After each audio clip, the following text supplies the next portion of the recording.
Tier 2 cap is in essence aiming to put a limit on the annual number of non-EU workers that come into the UK. So the Conservative Party, way back in its election manifesto, had indicated it wants to reduce immigration in the UK, net migration to levels of the tens of thousands as opposed to over 100,000.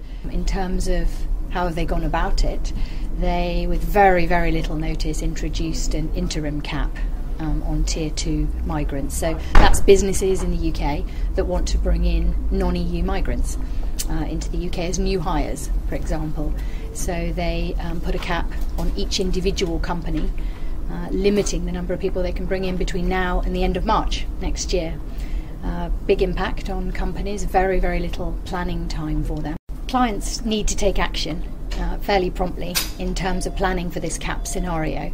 So from an interim cap perspective, we can work with them to advise them on planning for the allocation they may or may not have, alternatives for bringing people into the UK, how they can deal with those that might need to extend their permission between now and then, making sure that they're sort of optimising the people they want to bring into the UK, but they are very much mindful of the selection programmes and making sure that doesn't fall foul of compliance or race discrimination issues. So that's very much our part in the process. Another area where I think it's so important for business to be active is on the lobby front. Our government liaison function is working with a huge number of our clients in order to respond to the consultation exercise that the UK Border Agency and the Migration Advisory Committee are conducting. We need the voice of business to be heard.